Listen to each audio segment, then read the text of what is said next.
Saya mohon maaf, video ini mungkin tidak akan cocok untuk banyak orang. Mungkin ini akan menjadi salah satu polemik yang luar biasa, tapi harus saya sampaikan karena polemik ini justru harus diselesaikan. Saya mengajukan pertanyaan kepada Baraya, seberapa burukkah pesantren di mata Baraya, atau seberapa baikkah? Kalau kita misalkan melihat data-data yang ada, maka pesantren itu sebenarnya menampilkan sisi yang cukup buruk, di mana misalkan terkait dengan aktivitas menyimpang, terkait dengan kekerasan, dan terkait dengan pencabulan itu ada di posisi yang atas gitu. Lebih banyak daripada lembaga-lembaga pendidikan yang lain. Coba kita bandingkan misalkan sebagaimana data yang diajukan oleh JPPI yang menyebutkan bahwa 64% kasus bullying, kekerasan, itu terjadi di sekolah konvensional, kemudian 20% di pesantren, dan 15% di madrasah.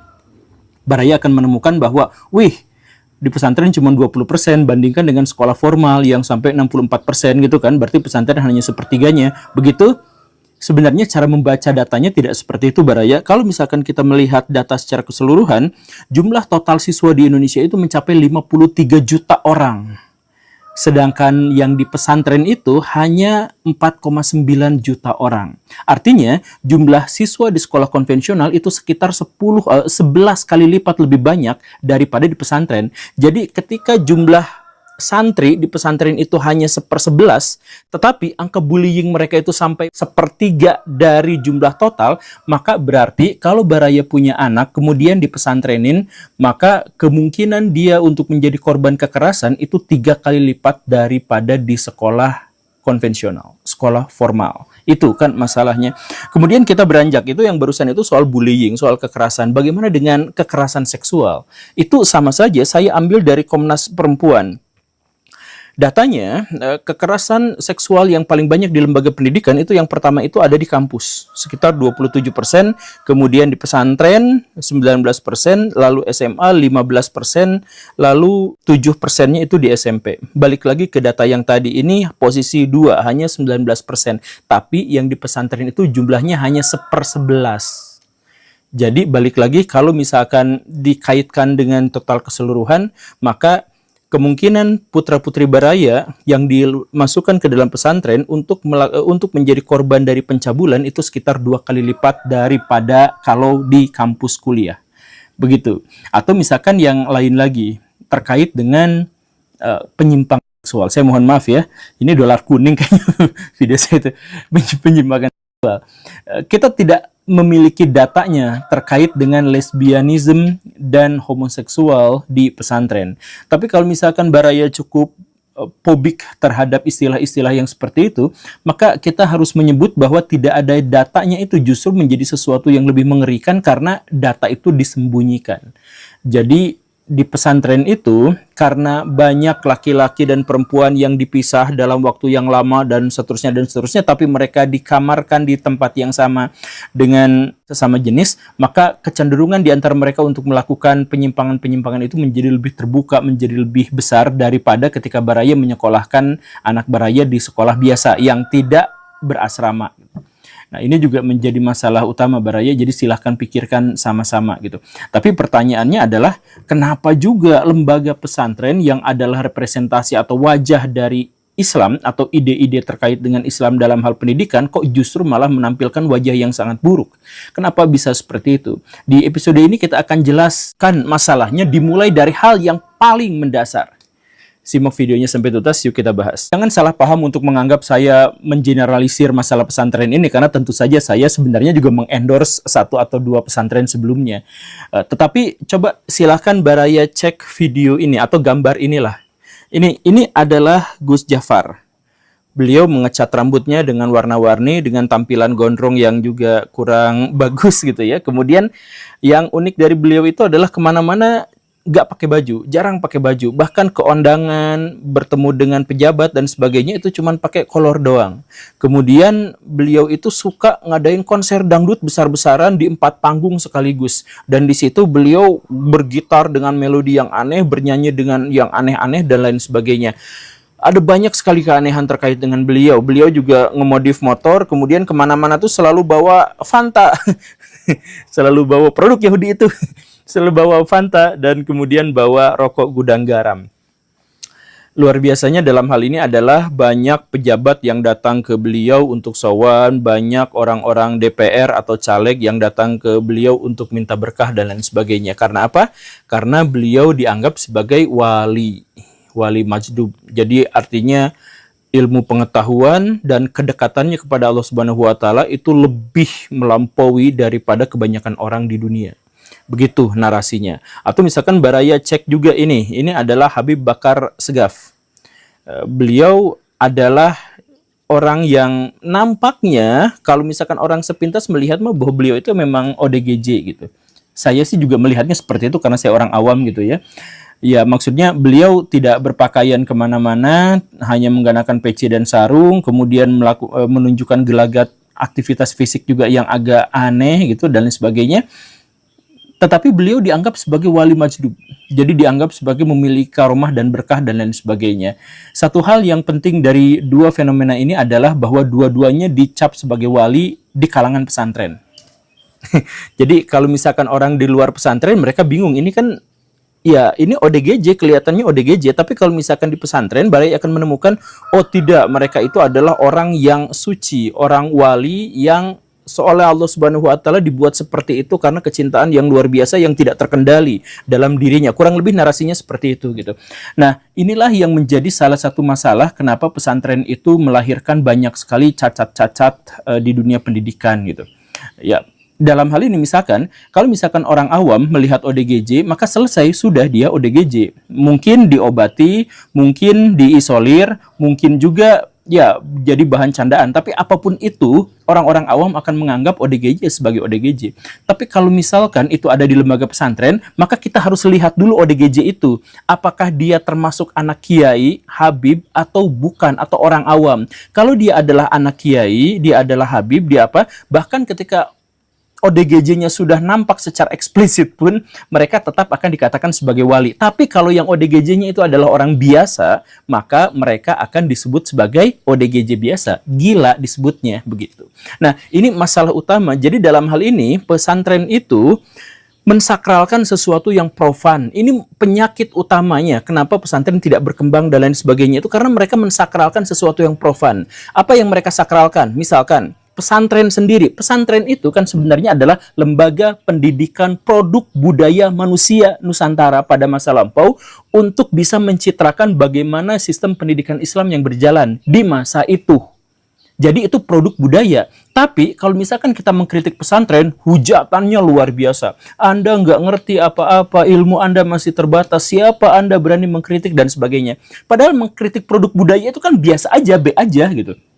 Sama seperti kita mengkritik misalkan lembaga pendidikan di Singapura, kita kritik ya nggak apa-apa. Tapi kalau misalkan mengkritiknya pesantren, Baraya bisa masuk neraka gitu, atau diancamkan untuk masuk neraka gitu. Produk budaya tapi dianggap sebagai bagian dari agama. Dan karena itu maka semua hal yang ada di dalamnya itu juga harus menjadi suci. Termasuk yang tadi itu, bahkan ODGJ pun menjadi suci. Karena apa? Anak kiai, anak habib. Kalau anak habib ya pasti habib juga, atau anak ya atau gus atau yang semacam itu, begitu. Termasuk kitab-kitabnya, buku-buku kitab itu kan sebenarnya adalah produk buatan manusia di zaman lampau, dan itu menunjukkan ekspresi budaya di masa itu. Itu bukan Quran, itu bukan hadis, itu bukan apa-apa. Itu hanya tafsiran logika manusia terkait dengan situasi keberagamaan pada waktu itu. Jadi pada waktu itu bisa saja bagus kitab-kitab itu. Tetapi pada masa sekarang belum tentu. Kan begitu. Nah, iya sering saya ungkapkan misalkan ada kitab-kitab yang sangat disakralkan, tidak boleh dibantah dan sebagainya. Ya emang kenapa gitu. Kalau misalkan kita melihat tradisi modern dalam pendidikan, ya justru sesuatu itu bisa bermakna kalau misalkan kita mampu mengkritik padanya dan mereka bisa bertahan dari situ. Nah, di lingkungan pesantren itu kitab-kitab tidak boleh dikritik. Karena sakral, karena suci. Karena itulah maka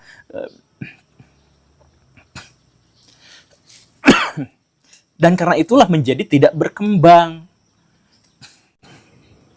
Sebenarnya kalau pesantren mau aja untuk membuka diri, dikritik, bukunya dikritik, disalahkan dan sebagainya, itu gak jadi masalah. Sekali lagi itu produk budaya. Tapi kan ya mereka tidak bisa seperti itu. Bayangkan saja Baraya, ketemu sama guru aja kita harus jalan bebek. Jalan bebek seperti budak. Jalan bebek seperti budak, tidak boleh membelakangi dan sebagainya. Jadi semua adab, semua moral, semua etika yang dimaksud di lingkungan pesantren itu bukan soal kebaikan, tapi soal kebaikan kita pada guru. Jadi kita cium kaki guru, sujud di depan guru, kenapa? Itu adab.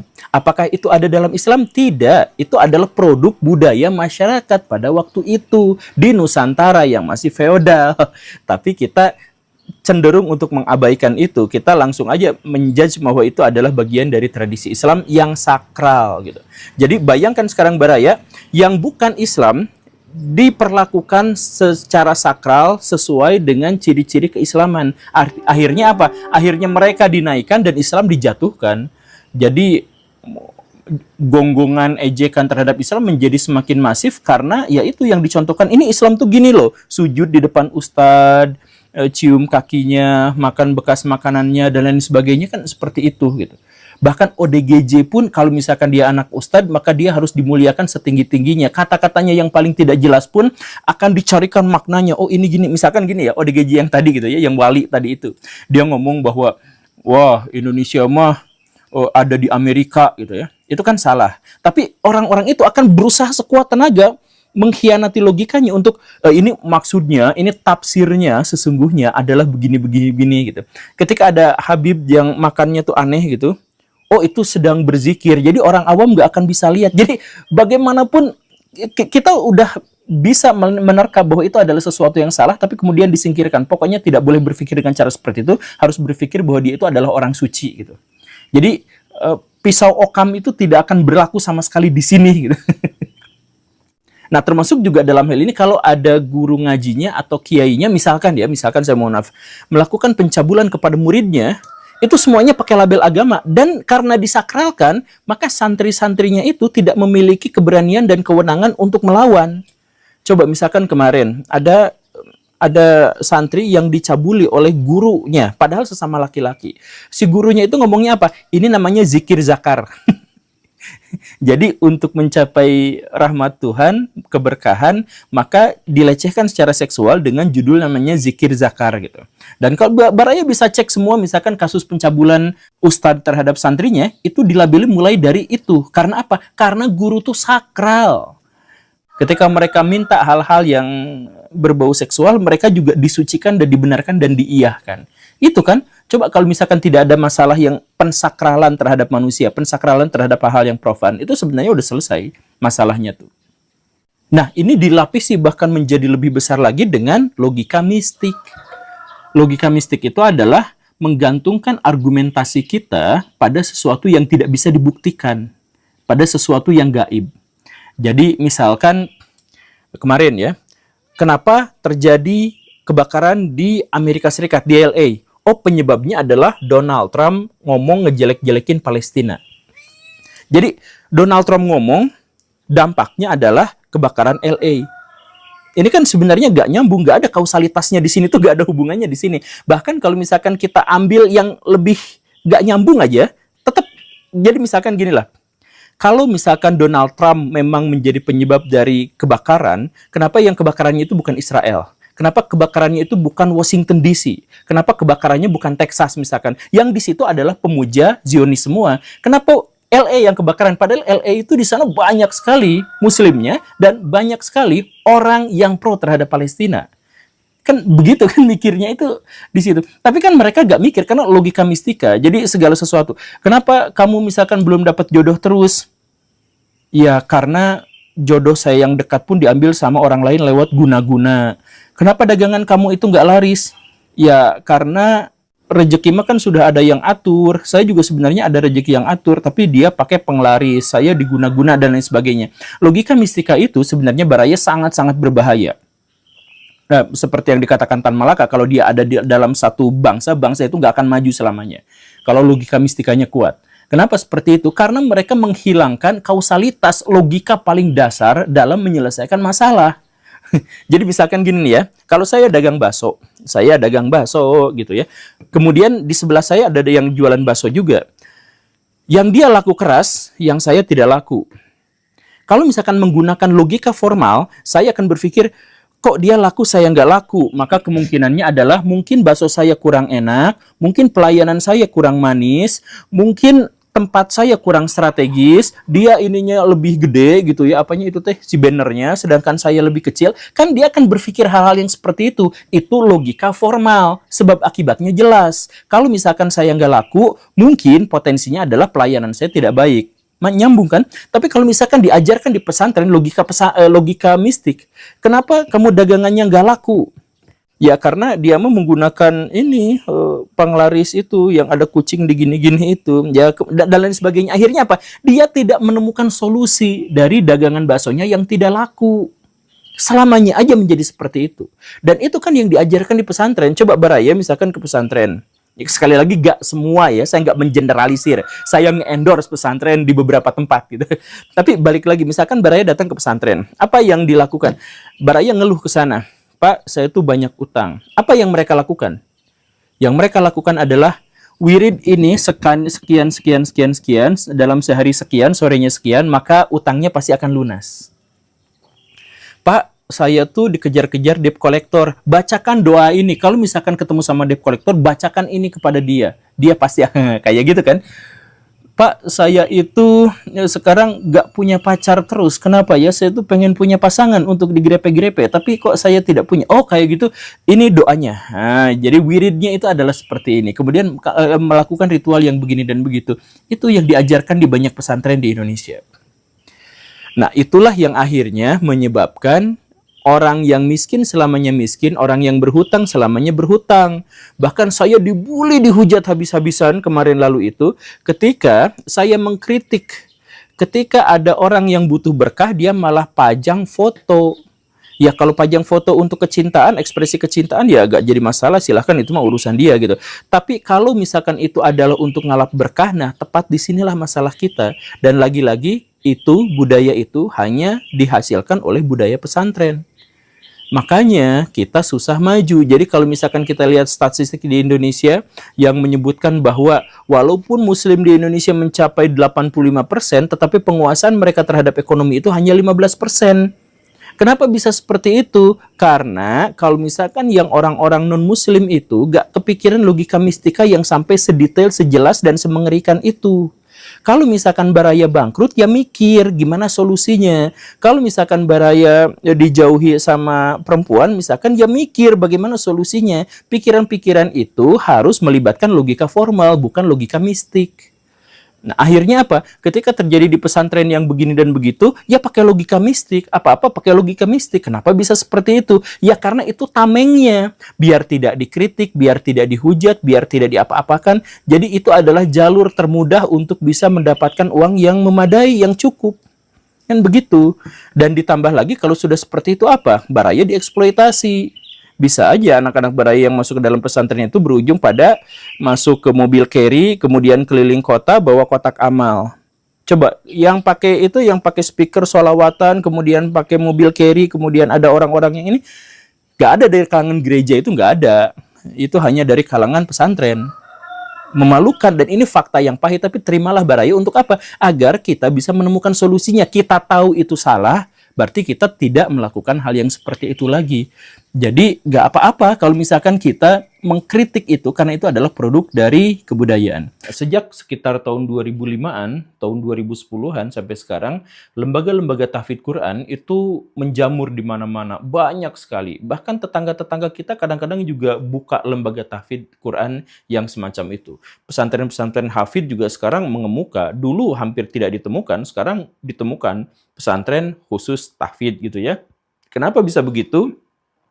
Banyak faktornya, banyak alasannya, tetapi salah satunya adalah karena kemunculan tokoh-tokoh inspiratif dan fenomenal yang adalah hafidz Quran. Katakanlah Gus Baha, kemudian Ustadz Adi Hidayat, dan sebagainya. Mereka itu kan tokoh-tokoh panutan. Mereka adalah tokoh-tokoh yang inspiratif. Dan karena mereka hafidz Quran, maka akhirnya orang-orang juga menemukan sebuah contoh yang baik bahwa anak-anak kita juga bisa diperlakukan seperti mereka dan akan membuat kontribusi yang luar biasa sama seperti mereka. Makanya lembaga hafidz Quran mengemuka di mana-mana.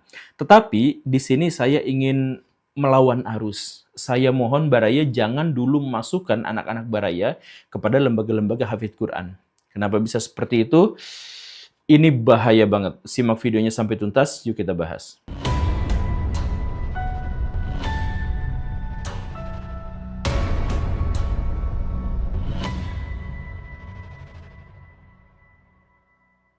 Alasan pertama kenapa saya meminta Baraya untuk tidak dulu memasukkan anak-anak Baraya kepada lembaga-lembaga tahfidz Quran itu adalah karena banyak di antara lembaga-lembaga tahfidz Quran itu yang sebenarnya adalah lembaga palsu.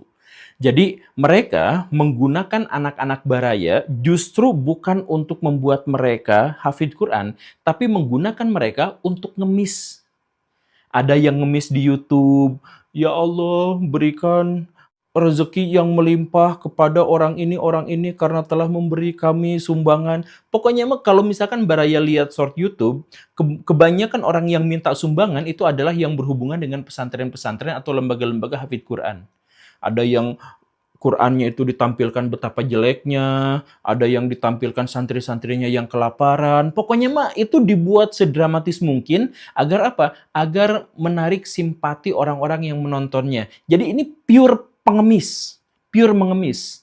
Nah, coba cek sekali lagi ya, kebanyakan di antara yang minta sumbangan, yang minta donasi di platform-platform media digital kita sekarang, itu adalah dari hafidz Quran. Jadi, dan mereka itu memang secara sengaja dan sistematis bukan untuk mencetak hafidz Quran.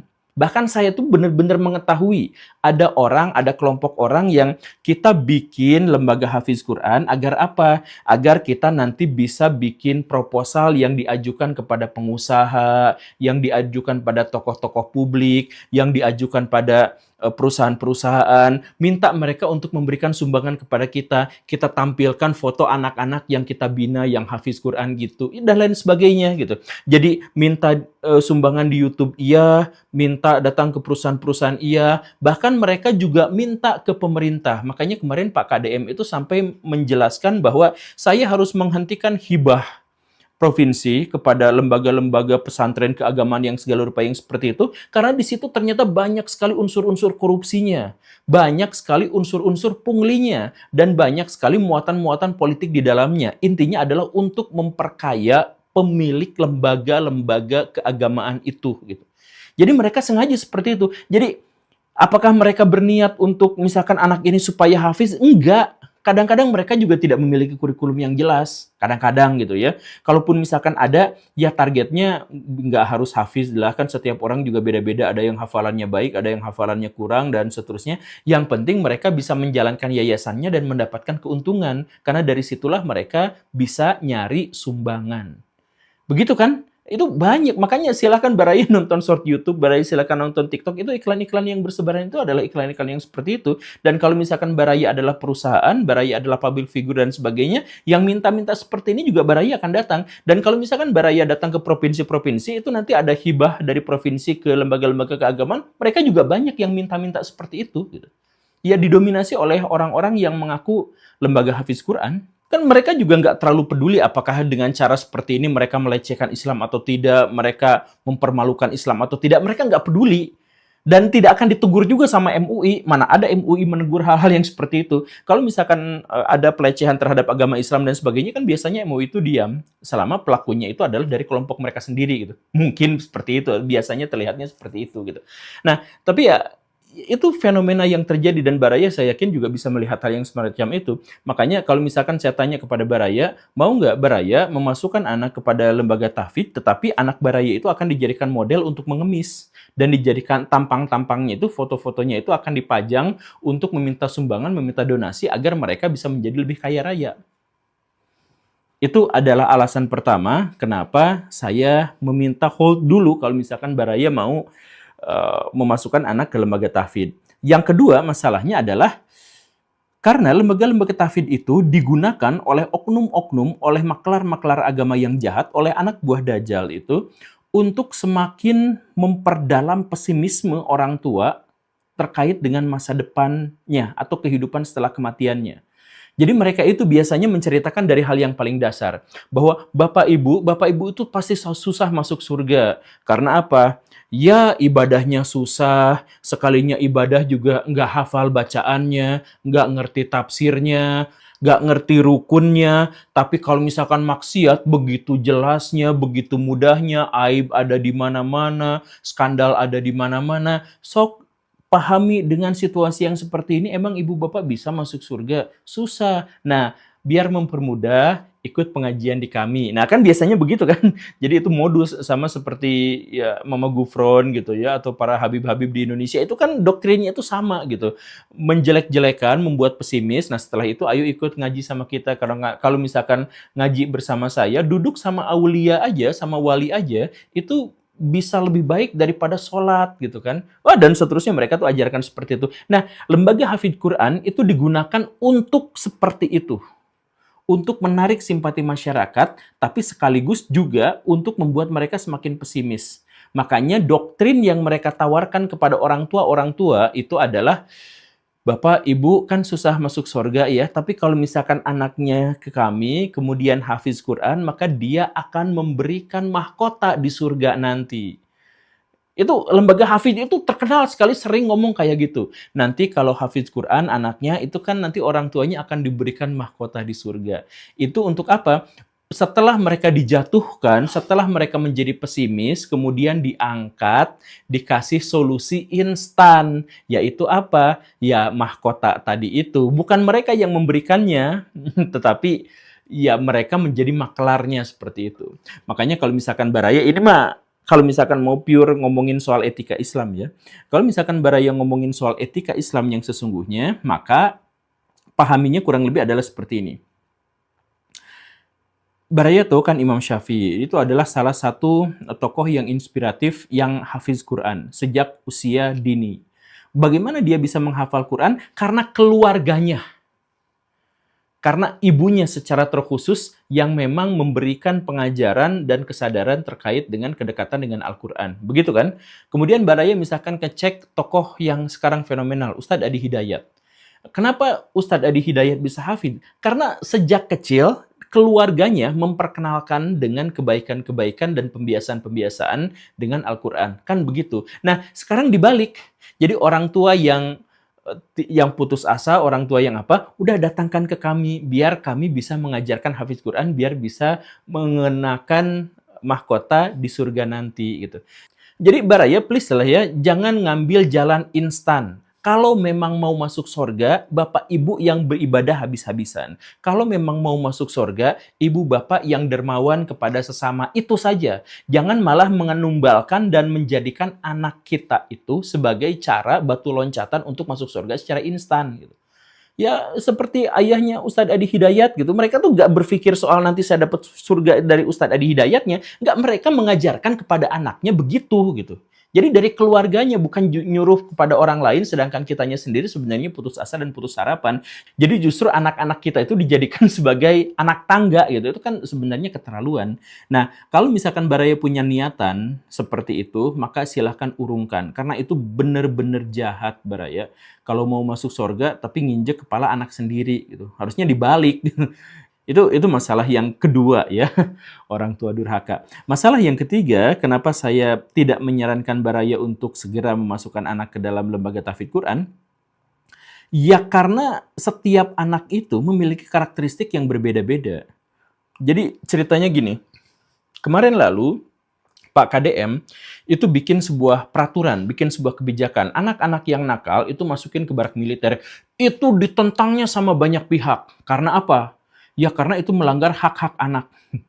Lalu saya tanya kepada orang yang menentang itu, kepada Komnas Anak gitu ya, kepada KPAI, saya tanya kepada mereka ini, silakan jawab ya.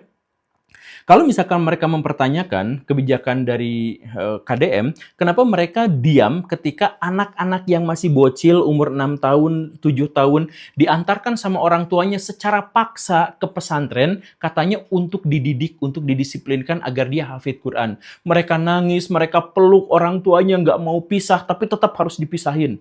Kenapa? Kata si orang tuanya, biar kamu disiplin, biar kamu soleh, biar kamu baik, dan sebagainya. Iya kan? Nah, kenapa tidak ada tindakan dari KPAI, tidak ada tindakan dari Komnas Perlindungan Anak dan sebagainya terkait dengan fenomena ini? Ini anak yang seperti itu, diperlakukan seperti itu, dipisahkan dari orang tuanya, kemudian mondok di pesantren tanpa kehendaknya, tanpa keinginannya, bahkan dipaksa, itu jumlahnya jutaan.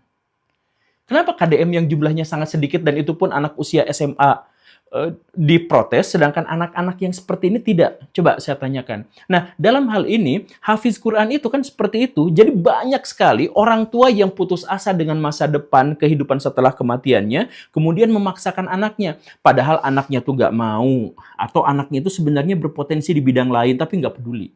Karena apa? Karena pengen nyari surga yang praktis. Itu muncul dari pikiran inferior dan pikiran sekuler.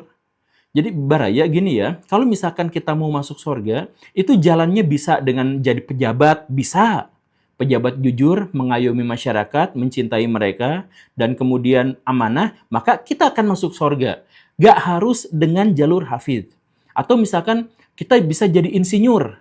Dengan jadi insinyur kita membangun jembatan yang setiap harinya dilalui oleh orang yang bekerja mencari nafkah, orang yang ke rumah sakit menyelamatkan nyawa, anak yang mau sekolah. Itu kan pahala jariahnya besar kepada kita. Bayangkan satu anak yang nyebrang di situ untuk bersekolah, itu pahalanya sampai ke kita. Kalau kita bikin jembatan itu, dan berapa banyak orang yang lewat di situ. Nah, tapi banyak sekali orang-orang Islam yang sekuler yang menyempitkan untuk bisa masuk surga tuh hanya hafidz Quran, hanya tafsir Quran, hanya ahli fikih, hanya orang yang bisa ceramah, hanya orang yang jadi dai gitu ya. Bukan seperti itu. Islam itu kan luas dan universal. Baraya bisa masuk surga karena Baraya jadi pilot. Baraya bisa masuk surga gara-gara Baraya jadi guru. Baraya bisa masuk surga gara-gara Baraya itu jago artificial intelligence. Bahkan Baraya bisa masuk surga ketika Baraya jadi presiden.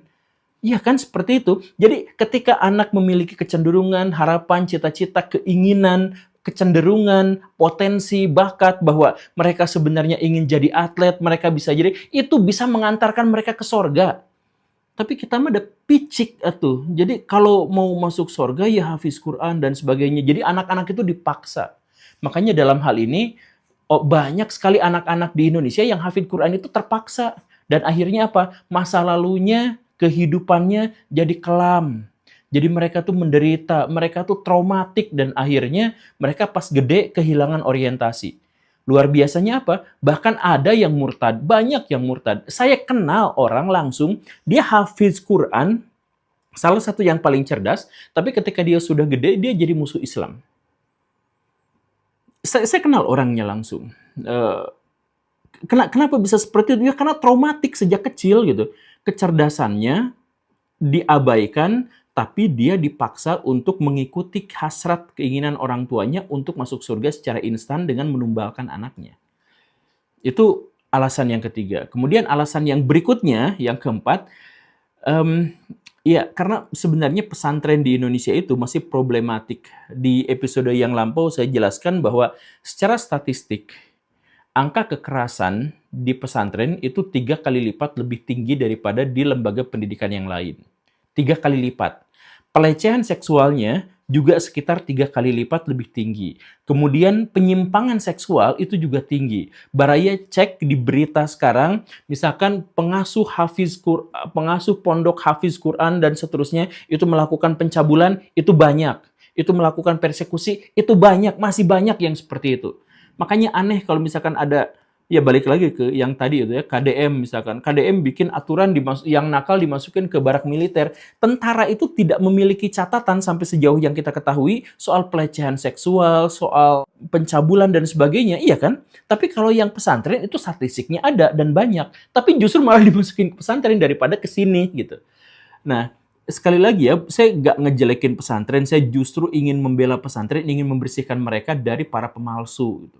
Nah, karena pesantren-pesantren sampai sekarang juga masih menunjukkan ada masalah besar bahwa di sana itu belum ada sebuah mekanisme yang tegas dan jelas bagaimana cara mereka mengantisipasi hal-hal yang buruk yang terjadi dengan santri-santrinya, kan belum kita ketahui. Sebagian dari mereka belum kita ketahui. Nah, karena itu kita juga harus waspada terhadap lembaga-lembaga tahfidz Quran. Kan bisa aja yang seperti itu, karena kan ada yang sistemnya sampai karantina, tidak diketahui oleh orang tuanya, tidak terkontrol sampai setahun, 2 tahun, sebulan, 2 bulan, nggak terkontrol gitu kan. Banyak yang seperti itu. Makanya silahkan berhati-hati Baraya. Jadi video ini sebenarnya adalah keresahan dan ketakutan saya, karena ajaran agama Islam secara khusus itu seringkali dijadikan alat jualan. Jadi agama kita itu dijual dengan harga yang sangat murah.